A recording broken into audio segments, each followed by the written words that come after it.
Hello, my name is Amar Rampersad. It's 5:50 p.m., August 23rd, 2019. So I tweeted a bunch of tweets on Twitter on my Twitter account, RSHINI911. Those were mine. I'm going to show you today's tagging. And uh,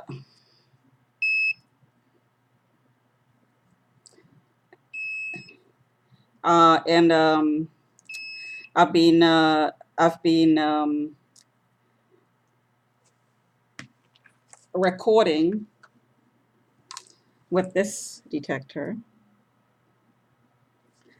the um, the radio frequency signals around me, the electrical fields, and the EMF, which are these readings. So the EF is flashing, RF is underneath it, and the EMF reading is in the large number right in the middle. So this is near the screen. So that's the computer readings as a comparison. So um, I'm gonna show you the effects of the electrical field on my hand. If you could see that. See, that's my hand on the side there. So if I take my hand away, see that electrical field drop, put my hand on. So my hand is tagged. You'll see that the RF reading um, goes down significantly, 0.004. So I put my hand on, and it goes right up to 14, 12.89 down to 0.9. So the tagging of the hand is pulsed. See that? The EMF readings changes, but not by large amounts. But look at the RF readings and look at the pulsed fashion of the RF readings of my hand, because my hand is tagged. So the electrical field goes down to 17, 16, back to 30. So that's the range. The RF range is 16 to 1.86086. So that's the range it's pulsing through.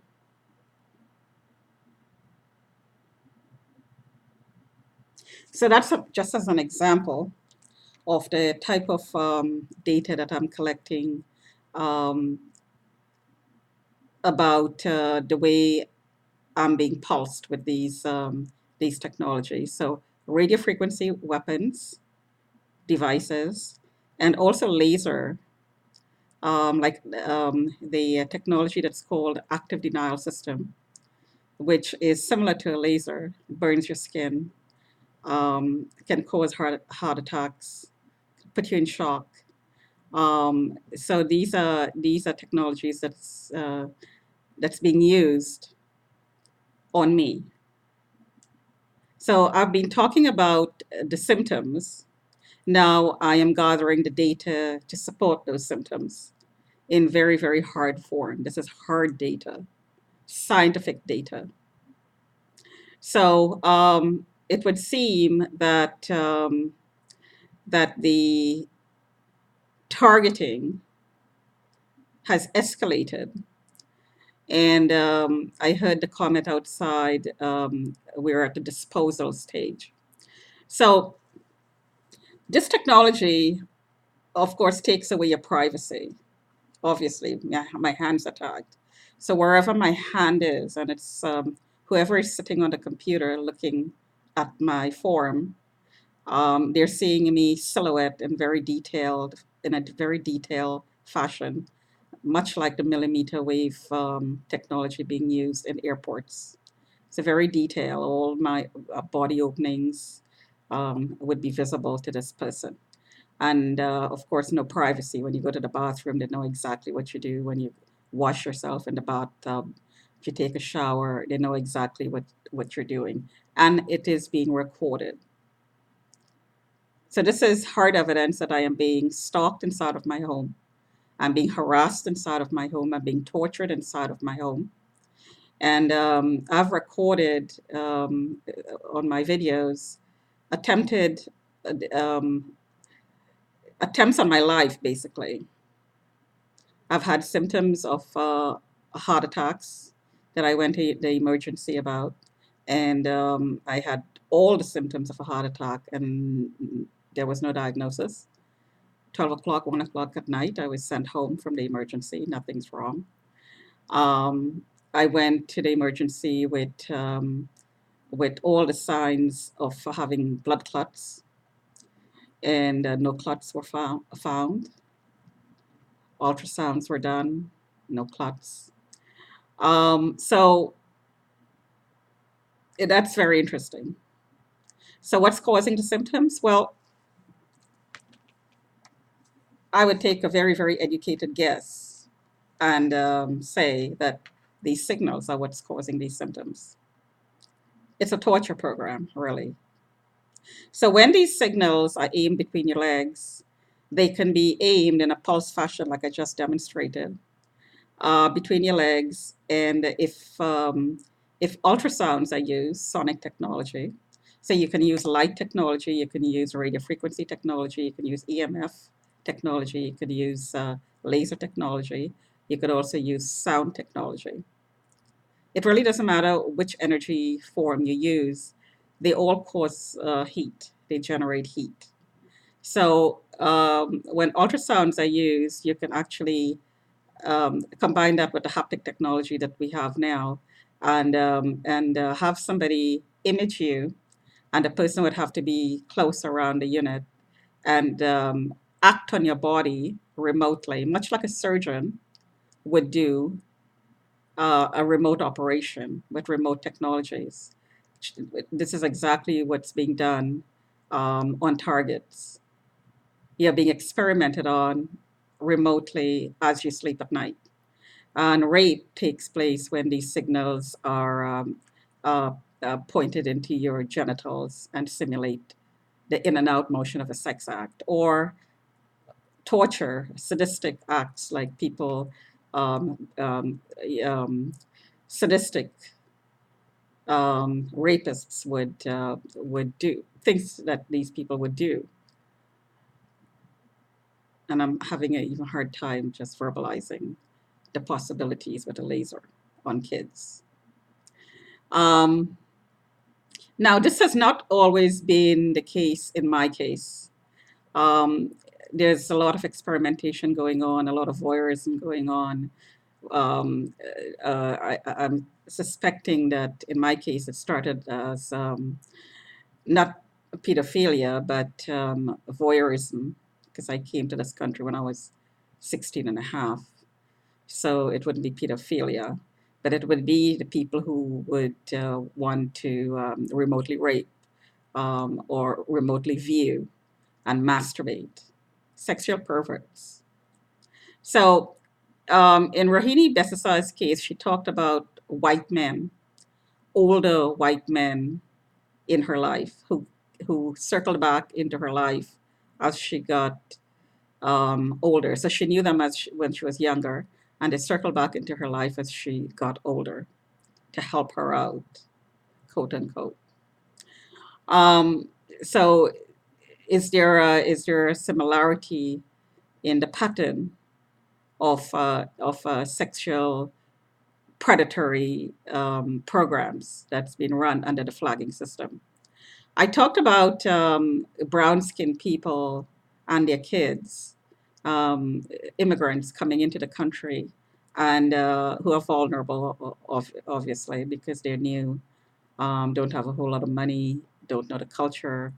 So they could be taken advantage of or by existing groups within the society that's well established.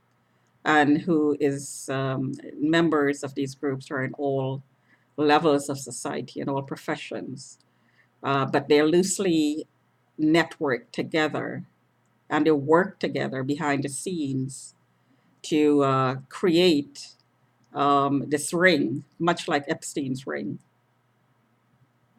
It's a global issue. Human trafficking is a global issue. So I'm thinking along these lines. So it's all linked.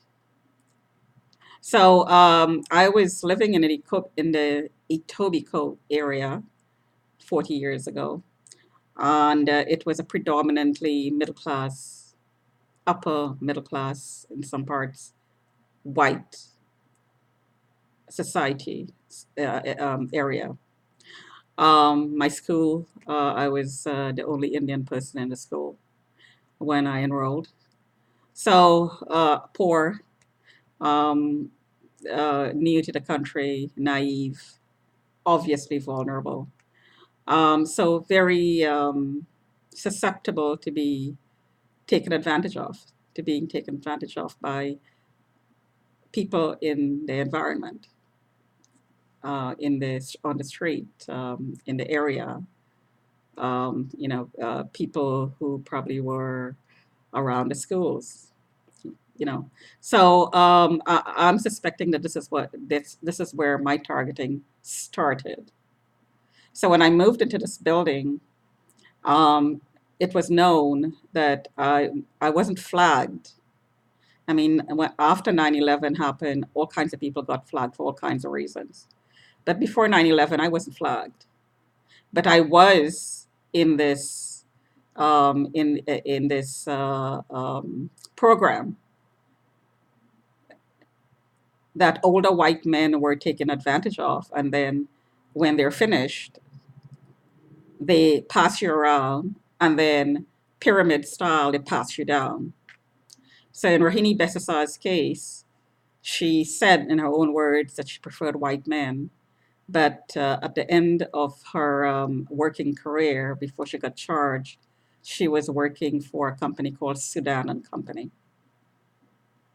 So in my case, there are contracts on me, and because I'm flagged by the traffickers, and I'm passed around by the person who has the contract, who has to isolate you like a pimp, because the person is a pimp